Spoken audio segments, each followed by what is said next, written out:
మొన్న జరిగిన సంధ్యా థియేటర్ తొక్కిసలాటలో ఏంటి ఒక హీరో జైలుకు వేస్తే మస్తు పరామర్శిస్తాను ఆయన్ని. సినీ ఇండస్ట్రీ మొత్తం ఆయన వెనకాల ఉన్నది. ఒక మహిళ తొక్కిసలాటలో చనిపోయింది. ఇప్పటికీ ఆ కుటుంబాన్ని పరామర్శించిన దిక్కు దివానా లేదు. మళ్ళీ వీళ్ళు పెద్ద ఇది చేస్తూ ఉంటారు. ఆ పిల్లగాడు శ్రీతేజ్ హాస్పిటల్లో ఉన్నాడు, సావు బతుకుల మధ్యలో ఉన్నాడు హాస్పిటల్లో. మహిళా కమిషన్ చైర్మన్ నేరళ్ళ శారదాపై పరామర్శించింది. మరి ఏం చేస్తారు మీరు అభిమానులు?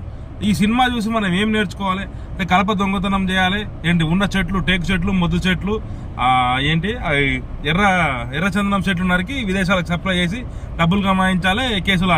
మరి ఇలాంటి సినిమాలను ఎంకరేజ్ చేస్తారు. కనీసం ఆ సినిమా వల్ల ఒక కుటుంబం ఏంది ఇబ్బంది పడ్డది. ఒక తల్లి, ఒక పిల్లగాడు తల్లిని కోల్పోయిండు, ఒక భర్త భార్యను కోల్పోయిండు. మరి ఏం న్యాయం చేస్తారు ఆ కుటుంబానికి? ఒక్కడన్నా పరామర్శించిన వాడు ఉన్నాడా? వీళ్ళనా మనం ఆదర్శంగా తీసుకునేది? ఆలోచించండి జరా.